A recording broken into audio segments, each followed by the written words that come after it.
فتویٰ کمیٹی نے فتویٰ نمبر 20,234 میں اپنے جواب میں ارشاد فرمایا جو قصے آپ نے اپنے سوال میں ذکر کیے ہیں اس طرح کے قصوں کی حقیقت میں کوئی اصل نہیں، اور یہ قصے بے بنیاد اور جھوٹے ہیں جن کا ثبوت قرآن و سنت میں نہیں ملتا۔ ایسے قصوں سے جاہل ہی گمراہ ہو سکتے ہیں۔ قصے نگار کا یہ کہنا اور عقیدہ رکھنا کہ اللہ کے رسول صلی اللہ علیہ وسلم کا منہ مبارک ابھی باقی ہے اور آپ صلی اللہ علیہ وسلم خواب میں آ کر ایسے لوگوں کی رہنمائی فرماتے ہیں جو اس کی حفاظت کر رہے ہیں، اور ان بالوں کی وجہ سے خوشبختی اور مال و دولت میں اضافہ ہوتا ہے، اور ایسے شخص کے مرنے کے بعد اللہ کے رسول صلی اللہ علیہ وسلم اس کی قبر پر جا کر اپنی حاجت کو پورا کرنے کے لیے دعا کرنے کے لیے فرما رہے ہیں۔ حقیقت میں یہ تمام باتیں بے بنیاد ہیں، جھوٹی اور بدعقیدگی پر مبنی ہیں۔ صحیح احادیث سے یہ بات ثابت ہے کہ اللہ کے رسول صلی اللہ علیہ وسلم نے ارشاد فرمایا ہے کہ شیطان میری شکل اختیار نہیں کر سکتا، لہٰذا اللہ کے رسول صلی اللہ علیہ وسلم کسی سے یہ کہیں کہ کسی کی قبر پر جا کر دعا کریں، یہ بات بھی بے بنیاد ہے اور جھوٹ اور بہتان ہے۔ اللہ کے رسول صلی اللہ علیہ وسلم نے اپنی حیات مبارکہ میں اس طرح کی بدعقیدگیوں سے بچنے کے لیے بڑی تنبیہ فرمائی ہے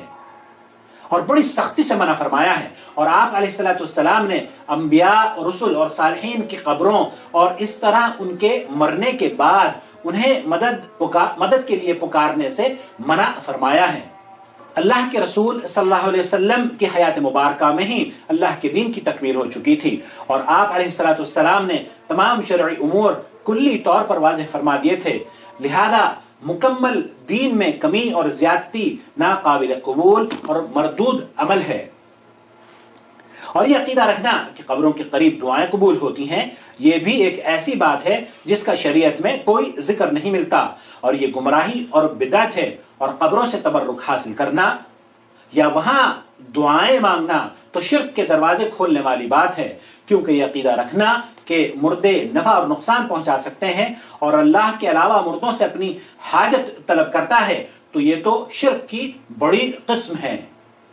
کیونکہ نفع اور نقصان کا مالک تو صرف اللہ وحدہ لا شریک ہے، اس کے علاوہ مردوں سے حاجت طلب کرنا تو صریح شرکی ہے۔ بسم اللہ الرحمن الرحیم۔ عاقل جدہ نے مولانا زکریا رحمۃ اللہ علیہ پر ایک اعتراض کرنے کی کوشش کی ہے، اور وہ اعتراض فتاوی لجنۃ الدائمہ کمیٹی کی آڑ لے کر اعتراض کرنے کی کوشش کی ہے۔ اس سلسلے میں ہم پورے فتوے کا تفصیلی جائزہ لینے کی کوشش کریں گے اور تحقیق کریں گے یہ فتویٰ تحقیق کے حساب سے صحیح ہے یا تحقیق کے حساب سے غلط ہے۔ اس سلسلے میں ہم سب سے پہلا پوائنٹ یہ دیکھتے ہیں کہ فتویٰ دینے والے نے یہ کہا ہے کہ یہ واقعہ موضوع اور من گھڑت ہے۔ آئیے اس کا تحقیقی جائزہ لیتے ہیں، کیا یہ صحیح میں یہ واقعہ موضوع من گھڑت ہے؟ سب سے پہلے فتویٰ پوچھنے والے نے ایک اہم خیانت یہ کی ہے کہ مولانا زکریا رحمۃ اللہ علیہ کا پورا واقعہ کوڈ کر دیا، لیکن ایک لفظ یہ کوڈ نہیں کیا کہ یہ واقعہ کس بک میں۔ کم سے کم مولانا زکریا رحمۃ اللہ علیہ نے جو القول البدیع کا حوالہ دیا ہے، کم سے کم اس بک کا تو حوالہ دیتے، لوگوں کو پتہ چل جاتا کہ بھئی فتویٰ دینے والے کم سے کم تحقیق کر لیتے کہ بھئی کس بک کے حوالے سے ہے۔ علامہ سخاوی رحمۃ اللہ علیہ نے اس واقعے کو اپنی بک القول البدیع میں بیان کیا ہے، اور مولانا زکریا رحمۃ اللہ نے فضائل درود صفحہ نمبر 126 پر اس کو بیان کیا ہے۔ اب کسی واقعے کو موضوع اور من گھڑت کہنا، اس سے کچھ اصول و ضابطے اور قوانین ہوتے ہیں۔ ایسا نہیں ہے کہ بھئی ہمیں شریعت اس بات کی تعلیم دیتی ہو آپ کے مزاج کے خلاف ہو اور آپ کے دماغ کے آپ کے عقل کے خلاف ہو تو آپ اس کو موضوع من گھڑت کہہ دیں، بلکہ شریعت ہمیں اس بات کی دعوت دیتی ہے کہ ہم تحقیق کریں،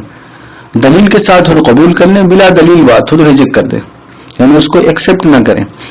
اس سلسلے میں ہم سب سے پہلے اس بات کا جائزہ لینے کی کوشش کرتے ہیں۔ مولانا زکریا رحمۃ اللہ علیہ نے رونق المجالس کے حوالے سے یہ واقعہ کوڈ کیا ہے۔ صاحب رونق المجالس کون ہے؟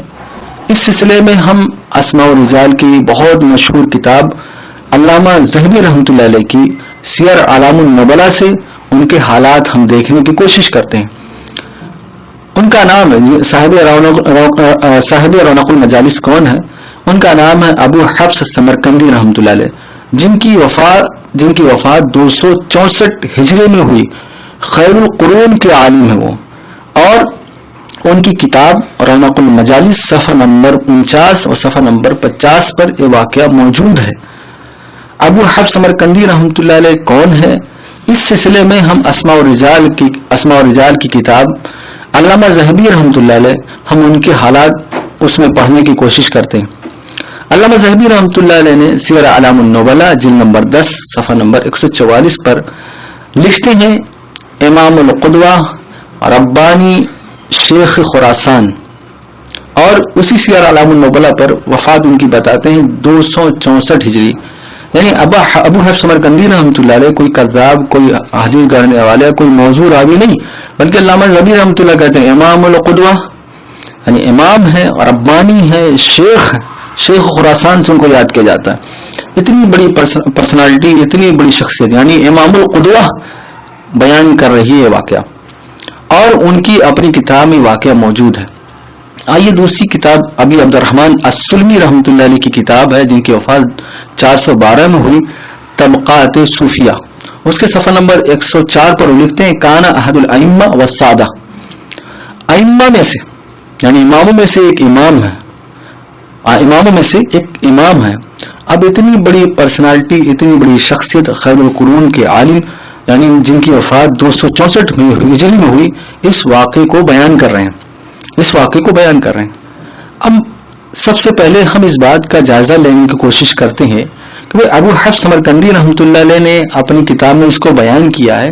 کیا مولانا زکریا رحمۃ اللہ علیہ صرف اس میں بیان کرنے میں اکیلے ہیں یا ان کے ساتھ اور بھی کئی لوگ ہیں؟ اس واقعے کو القول البدی صفحہ نمبر 133 پر، جس کتاب کا حوالہ مولانا زکریا رحمۃ اللہ نے دیا ہے، علامہ سخاوی رحمۃ اللہ نے اس کو بیان کیا، اور اگر کسی کو اردو ترجمہ دیکھنا ہو صفحہ نمبر 145 پر۔ اس کے علاوہ علامہ سخاوی رحمۃ اللہ علیہ کی خود دوسری کتاب ہے اجوبۃ المرضیہ، اس کے جلد نمبر 3 صفحہ نمبر 985 پر موجود ہے۔ اس کے علاوہ حدائق اولیاء ابن ملقن رحمۃ اللہ علیہ کی جلد نمبر 1 صفحہ نمبر 27 پر موجود ہے۔ اس کے علاوہ نزہۃ المجالس جلد نمبر 2 صفحہ نمبر 86 پر موجود ہے۔ اب دنیا کے بڑے بڑے اسکالر اور محدثین اس واقعے کو بیان کر رہے ہیں، سلف سے لے کر 264 ہجری میں بیان کر رہے ہیں۔ یہ سلف کا زمانہ، صحابہ، تابعین، تبع تابعین، یہ سلف کا زمانہ کہلاتا ہے۔ 264 ہجری میں ان کی وفات ہوئی۔ ابو حفص سمرقندی رحمۃ اللہ علیہ اس واقعے کو بڑے بڑے اسکالر نے بیان کیا، لیکن کسی بھی اسکالر نے دنیا کے، آج ہی سے فتویٰ کمیٹی نہیں بنی، بہت سے اسکالر تھے، سلف سے لے کر خلف تک فتویٰ دینے والے تھے، کسی نے ان لوگوں پر اس واقعہ کو کوڈ کرنے کی بنیاد پر کوئی فتویٰ نہیں دیا، نہ ان کو گمراہ قرار دیا، نہ ان کو بدعتی قرار دیا، نہ اس واقعے کو کسی نے بھی سلف سے لے کر خلف تک کسی نے اس کو موضوع اور من گھڑت کہا۔ موضوع اور من گھڑت کہنا دلیل کے ساتھ ہوتا ہے۔ جب راوی یعنی ابو حفص سمرقندی رحمۃ اللہ علیہ جو امام ہیں، امام القدوہ ہیں، احد الائمہ ہیں، شیخ ہیں، وہ واقعہ اپنی کتاب میں بیان کر رہے ہیں، پھر ہم کیسے کسی واقعے کو ہم موضوع کہہ سکتے ہیں؟ یا تو موضوع کہنے کے لیے یا تو راوی جھوٹا ہو، کذاب ہو، اس میں کوئی ایسا راوی ہے ہی نہیں جو کذاب ہو، کیونکہ ابو حفص سمرقندی رحمۃ اللہ علیہ خود اس کو اپنی بک میں بیان کر رہے ہیں، اگر بلا اصول کسی کی بھی بات مان لی جائے، بلا دلیل کسی کی بات مان لی جائے، تو منکر حدیث بخاری، مسلم، ترمذی بہت سی احادیث کو بلا دلیل موضوع من گھڑت کہہ دیتے ہیں۔ کیا ہم ان کی اس بات کو مان لیں گے؟ نہیں، بلکہ کسی بھی حدیث کو، کسی بھی واقعے کو موضوع اور من گھڑت دلیل کے ساتھ کہا جاتا ہے، بلا دلیل۔ تو ہم نے پہلا پوائنٹ کا یہ جائزہ لے لیا کہ فتویٰ دینے والے نے جو یہ کہا ہے کہ واقعہ موضوع اور من گھڑت ہے، بلا دلیل ہے، کیونکہ دنیا کے بڑے بڑے اسکالر، جید علماء نے اس واقعے کو بیان کیا ہے۔ کسی بڑے سے بڑے اسکالر، نہ کسی فتویٰ کمیٹی نے، نہ کسی بڑی شخصیت، نہ کسی اسپیشلسٹ، نہ کسی ماہر نے اس واقعے کو موضوع اور من گھڑت کہا ہے۔ تو ہم نے سب سے پہلے پوائنٹ کا جائزہ لے لیا، اس سے پتہ چلا، پہلے پوائنٹ سے ہی پتہ چلا کہ یہ فتویٰ بلا دلیل ہے۔ انشاءاللہ ہم اگلے پوائنٹ میں بھی تفصیلاً پورے فتوے کی وضاحت کریں گے، تاکہ یہ بات کھل کر سامنے آ جائے کہ فتویٰ دینے والے کو یہ بھی معلوم نہیں یہ واقعہ کب کا ہے، فتویٰ دینے والے کو یہ بھی معلوم نہیں کہ صاحب رونق المجالس کون ہے، اس کی سب سے بڑی وجہ کیا بنی کہ فتویٰ دینے والے کو پتہ نہیں چلا. اس کی سب سے بڑی وجہ، سب سے بڑی کاز جو یہ ہے کہ فتویٰ دینے والے نے مولانا زکریا رحمۃ اللہ علیہ کی بک کا تو حوالہ دیا ہے، لیکن اس نے مولانا زکریا رحمۃ اللہ علیہ نے جس بک کا حوالہ دیا ہے اس بک کا نام نہیں لکھا، القول البدی کا نام نہیں لکھا. ورنہ ہماری امید یہ ہے کہ عرب کے بڑے بڑے اسکالر کم سے کم اس کتاب سے اس کتاب کی طرف رجوع کرتے اور ایسے فتوے لگانے کی کوشش نہ کرتے. ہم دوسرے پوائنٹ کا جائزہ لینے کی کوشش کرتے ہیں. فتویٰ دینے والے نے یہ کہا کہ اللہ کے رسول صلی اللہ علیہ وسلم کے بال اس وقت موجود نہیں، جبکہ اس زمانے کی بات ہی نہیں چل رہی ہے. اس سے پتہ چلا رونق المجالس کا حوالہ جو دیا گیا ہے، سامنے والے کو فتویٰ دینے کے وقت معلوم نہیں کہ واقعہ کس زمانے کا. جبکہ جیسا کہ ہم نے پیچھے بتایا کہ ابو حفص سمرقندی رحمۃ اللہ علیہ جن کی وفات 264 ہجری میں ہوئی، انہوں نے ایک تاجر کا واقعہ بیان کیا، اور یہ واقعہ خیر القرون کا ہے، سلف کا یہ واقعہ ہے. آئیے اس حقیقت کو جاننے کے لیے کیا اس زمانے میں، یعنی ابو حفص سمرقندی رحمۃ اللہ علیہ نے جس تاجر کا واقعہ بیان کیا، کیا اس زمانے میں اللہ رسول صلی اللہ علیہ وسلم کے بال مبارک کا موجود ہونا یہ ناممکنات میں سے ہے، یا ایسا ہوگا کہ اللہ رسول صلی اللہ علیہ وسلم کے بال موجود ہوں گے اس وقت. اس کو سمجھنے کے لیے سب سے پہلے ہم رسول اللہ صلی اللہ علیہ وسلم کے زمانے میں چلتے ہیں. اللہ کے رسول صلی اللہ علیہ وسلم نے اپنے بال مبارک کو کٹوایا حجام سے، اور حضرت ابی طلحہ رضی اللہ تعالیٰ عنہ سے بانٹنے کے لیے صحابہ میں کہا، یعنی کچھ تو ابو طلحہ رضی اللہ تعالیٰ عنہ کو دیا. اس لیے ہم مسلم شریف کی روایت کو پڑھتے ہیں تاکہ آپ کو سمجھ میں آ جائے کہ حضرت انس رضی اللہ تعالیٰ عنہ روایت کرتے ہیں، مسلم شریف حدیث نمبر 1305. آپ صلی اللہ علیہ وسلم نے سر مبارک کا دائیں حصہ حجام کے سامنے کر دیا، اس نے بال مبارک موڑ دیے. پھر آپ صلی اللہ علیہ وسلم نے ابو طلحہ رضی اللہ تعالیٰ عنہ کو بلایا اور ان کو بال مبارک عطا کیا، اور بائیں جانب کا ابو طلحہ رضی اللہ تعالیٰ عنہ کو دیا اور کہا کہ اس کو لوگوں میں تقسیم کر دو. اس سے پتہ چلا اللہ کے رسول صلی اللہ علیہ وسلم نے اپنے بال مبارک کو کٹوایا، لوگوں میں تقسیم کیا. آئیے ہم دیکھتے ہیں صحابہ کرام رضی اللہ تعالیٰ عنہ اجمعین کا عمل کیا تھا اللہ کے رسول صلی اللہ علیہ وسلم کے بال مبارک کے سلسلے میں. ثابت بنانی رحمۃ اللہ علیہ فرماتے ہیں، حضرت انس رضی اللہ تعالیٰ عنہ فرمایا، یہ اللہ کے رسول صلی اللہ علیہ وسلم کا بال مبارک ہے، بس اسے تم میری تدفین کے وقت اسے زبان کے نیچے رکھ دینا. الاصابہ جلد 1 صفحہ نمبر 127. اب فتویٰ دینے والے نے کہا کہ بھائی اس واقعے پر جو فضائل اعمال میں مولانا زکریا رحمۃ اللہ علیہ نے بیان کیا، اس کے بارے میں یہ کہا شریعت میں اس کی کوئی اصل نہیں. آئیے دیکھتے ہیں کہ بھئی اب حضرت انس رضی اللہ تعالیٰ عنہ کا یہ واقعہ کیا شریعت میں کوئی اصل لگتا ہے، کیونکہ فتویٰ دینے والے نے کہا کہ دین مکمل ہو گیا. اس سے پتہ چلا دین اللہ کے رسول صلی اللہ علیہ وسلم پر مکمل ہوا. کیا شریعت میں یعنی قرآن و سنت میں رسول اللہ صلی اللہ علیہ وسلم کے عمل سے ملتا ہے کہ اللہ کے رسول صلی اللہ علیہ وسلم نے جو ہے اپنے بال مبارک زبان پہ رکھے، یا جیسا اعتراض اس واقعے پر ہو رہا ہے کیا یہاں پر اعتراض نہیں ہو رہا ہے؟ انس رضی اللہ تعالیٰ عنہ تدفین وقت اپنے اللہ کے رسول صلی اللہ علیہ وسلم کے بال مبارک کو زبان کے نیچے رکھوا رہے ہیں. جو اعتراض اس واقعے پر یعنی فضائل اعمال پر ہو رہا ہے، اس طرح کے اعتراض تو یہاں پہ بھی ہو رہا ہے. آئیے دوسرا واقعہ، جیسا کہ بخاری شریف جلد نمبر 2 صفحہ نمبر 875 پر حضرت ام سلمہ رضی اللہ تعالیٰ عنہ کے پاس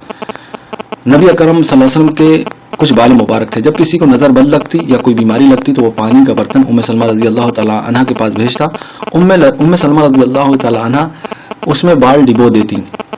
خطبات چیمیہ میں آگے وضاحتاً لکھا ہوا ہے کہ لوگ اللہ کے رسول صلی اللہ علیہ وسلم کے بال مبارک سے شفا حاصل کرتے. اب اللہ کے رسول صلی اللہ علیہ وسلم پر دین مکمل ہو گیا. کیا شریعت میں کوئی اس کی اصل ہے کہ اللہ کے رسول صلی اللہ علیہ وسلم نے کہا ہو کہ بال مبارک ڈبو پانی میں شفا حاصل کرو؟ ام سلمہ رضی اللہ تعالیٰ عنہ نے جو عمل کیا ہے، جیسے اعتراض فضل عمل پر ہو رہا ہے، ایسے تو ان کے یعنی اصول پر، فتوے کو اصول پر، اس پر بھی اعتراض ہوتا ہے. آئیے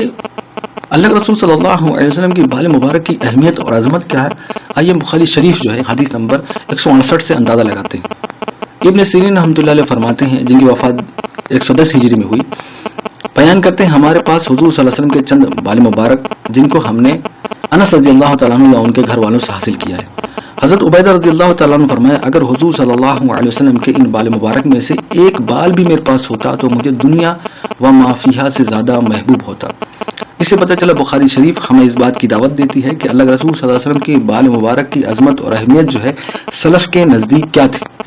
سلف کے اسلاف کے نزدیک کیا تھی. اب فضل اعمال میں جو واقعہ ہے اس میں بھی چھوٹے بھائی نے اسی عظمت کو سامنے رکھتے ہوئے اللہ کے رسول صلی اللہ علیہ وسلم کے تینوں بال مبارک کو لے لیا،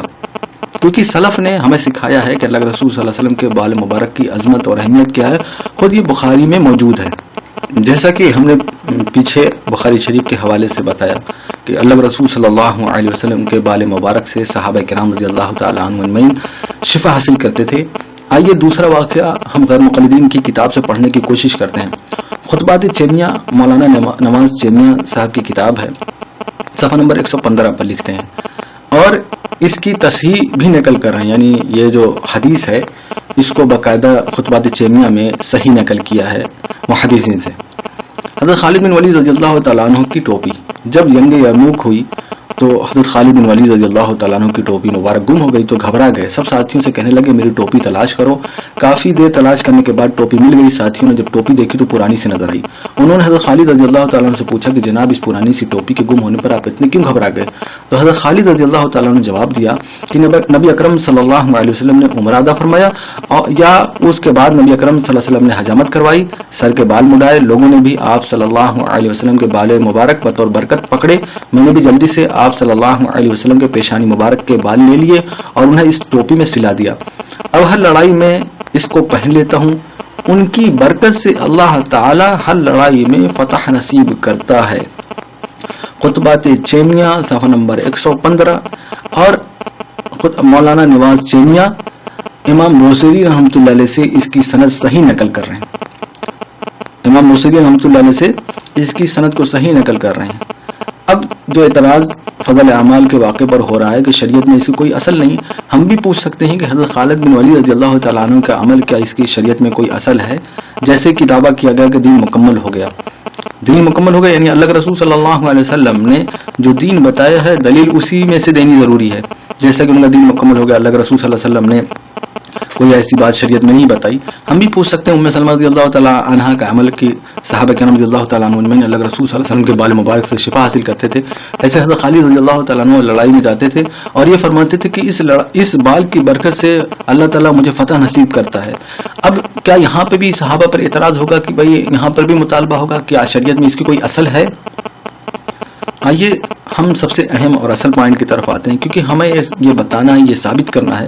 کہ اس زمانے میں خیر القرون کے زمانے میں اللہ کے رسول صلی اللہ علیہ وسلم کے بال مبارک موجود تھے۔ خود فتویٰ کمیٹی، لجنۃ الدائمہ کمیٹی جن کو اپنا سب سے بڑا مانتے ہیں، امام احمد بن حنبل رحمۃ اللہ علیہ، ان کے حوالے سے پیش کرنے کی کوشش کرتے ہیں۔ حوالہ اس وجہ سے ہم ان کا دینے کی کوشش کر رہے ہیں، وجہ یہ ہے کہ 264 میں ابو حفص سمرقندی رحمۃ اللہ علیہ انتقال ہوا۔ انہوں نے اپنے زمانے کے ایک تاجر کا واقعہ بیان کیا۔ خود امام احمد بن حنبل رحمۃ اللہ، جن کی وفات 241 ہجری میں، دونوں کو زمانہ قریب ہے، اور امام احمد بن حنبل رحمۃ اللہ علیہ کے پاس خود رسول اللہ صلی اللہ علیہ وسلم کے بال موجود تھے۔ آئیے سب سے پہلے ہم مناقب امام احمد ابن جوزی رحمۃ اللہ علیہ جلد 1 صفحہ نمبر 445 پر صرف بتانا مقصد یہ ہے کہ امام احمد بن حنبل رحمۃ اللہ علیہ کے پاس اللہ کے رسول صلی اللہ علیہ وسلم کے 3 بال موجود تھے، جیسے کہ تاجر کے پاس اللہ کے رسول صلی اللہ علیہ وسلم کے 3 بال موجود تھے۔ اب مناقب احمد ابن جوزی رحمۃ اللہ علیہ اس میں لکھتے ہیں، یعنی امام احمد بن حنبل رحمۃ اللہ علیہ کے پاس 3 بال تھے رسول اللہ صلی اللہ علیہ وسلم کے۔ اپنے بیٹے کو وصیت کی دونوں آنکھوں پر رسول اللہ صلی اللہ علیہ وسلم کے بال رکھے جائیں، یعنی ایک بال دونوں آنکھوں پر اور ایک زبان پر۔ یعنی اس سے پتہ چلا کہ امام احمد بن حنبل رحمۃ اللہ علیہ کے پاس رسول اللہ صلی اللہ علیہ وسلم کے بال موجود تھے۔ اب اعتراض اگر ابو حفص سمرقندی رحمۃ اللہ علیہ بیان کر رہے ہیں 3 بار رسول اللہ صلی اللہ علیہ وسلم کے ایک تاجر کے پاس تھے، وہاں تو اعتراض ہو رہا ہے اور جواب یہ دیا جا رہا ہے کہ اس زمانے میں رسول اللہ صلی اللہ علیہ وسلم کے بال نہیں، جبکہ اس زمانے کی بات ہی نہیں، یہ تو خیر القرون کے زمانے کی بات تھی جو صحابہ تابعین تبع تابعین سے رسول اللہ صلی اللہ علیہ وسلم کے بال لوگوں تک پہنچے۔ آئیے دوسرا حوالہ العلل و معرفۃ الرجال جلد نمبر 1 صفحہ نمبر 73، امام احمد بن حنبل رحمۃ اللہ کتاب یعنی اس میں پورا تذکرہ ہے جلد نمبر 1 صفحہ نمبر 73 پر کہ یعنی امام احمد بن حنبل رحمۃ اللہ علیہ نے اپنے کپڑے میں اللہ کے رسول صلی اللہ علیہ وسلم کے بال چھپا رکھے تھے۔ ایسی تیسرا حوالہ مسائل امام احمد بروایت عبداللہ یعنی ان کے بیٹے سے جلد نمبر 1 صفحہ نمبر 447 پر، اس میں لکھا ہے کہ اللہ کے رسول صلی اللہ علیہ وسلم کے بال مبارک کو ڈبو کر یعنی پانی میں ڈبوتے تھے اور اس سے شفا حاصل کرتے تھے۔ تعجب کی بات یہ ہے کہ اپنے امام جب بیان کریں اپنے امام بیان کر رہے ہیں کہ اللہ رسول صلی اللہ علیہ وسلم کے بال مبارک ان کے پاس موجود تھے، اس سے شفا حاصل کرتے تھے، اس کو دیکھتے تھے، برکت حاصل کرتے تھے، اور اپنے کپڑے میں چھپا رکھا تھا، اور باقاعدہ وفات کے وقت وصیت کر رہے ہیں کہ اللہ رسول صلی اللہ علیہ وسلم کے بال آنکھوں پر، دونوں آنکھوں پر، زبان پر رکھ دیا جائے۔ وہاں پر یہ بات ایکسیپٹ کر لیتے ہیں یہ لوگ، ان کے پاس رسول اللہ علیہ وسلم کے بال موجود تھے، لیکن اسی زمانے کے امام القدوہ احد الائمہ ابو حفص سمرقندی رحمۃ اللہ علیہ ایک تاجر کا واقعہ بیان کر رہے ہیں، وہاں انکاری ہو رہا ہے اور یہ کہا جا رہا ہے اس وقت رسول اللہ صلی اللہ علیہ وسلم کے بال موجود نہیں۔ تعجب کی بات یہ ہے کہ اس زمانے کی بات ہی نہیں، یہ ہم نے شروع سے لے کر آخر تک، یعنی اللہ رسول صلی اللہ علیہ وسلم کے زمانے سے لے کر امام احمد بن حنبل رحمۃ اللہ علیہ زمانے تک، اسی وجہ سے ہم نے سارا بیان کیا کہ یہ جو اعتراض ہے باطل اعتراض ہے، غلط اعتراض ہے۔ دوسرا پوائنٹ کہ اس زمانے میں رسول اللہ صلی اللہ علیہ وسلم کے بال موجود نہیں۔ ایک اعتراض یہ ہے کہ دین اس واقعے پر یہ اعتراض ہو رہا ہے کہ دین مکمل ہو گیا، اللہ کے رسول صلی اللہ علیہ وسلم پر شریعت میں کوئی اصل نہیں۔ تو ہم نے بہت سے حوالے بیان کیے، کیا شریعت میں اس کی کوئی اصل ہے؟ امام احمد بن حنبل رحمۃ اللہ علیہ اپنے بیٹے کو وصیت کر رہے ہیں کہ دونوں آنکھوں پر اللہ کے رسول صلی اللہ علیہ وسلم کے بال رکھے جائیں، زبان پر بال رکھے جائیں، کیا اس کی شریعت میں کوئی اصل ہے؟ کیا جو شریعت میں جو ہے، یعنی امام احمد بن حنبل رحمۃ اللہ علیہ اللہ کے رسول صلی اللہ علیہ وسلم کے بال مبارک سے شفا حاصل کرتے تھے، کیا اس کی شریعت میں کوئی اصل ہے؟ اگر ان واقعات پر اعتراض نہیں ہو رہا ہے تو فضائل اعمال کے واقعے پر کیوں اعتراض کیا جا رہا ہے؟ اس سے پتہ چلا ہے کہ دوسرا واقعہ بھی دوسرا پوائنٹ بھی بلا دلیل ہے، اس وجہ سے اس پوائنٹ کو بھی ہم قابل قبول نہیں سمجھتے۔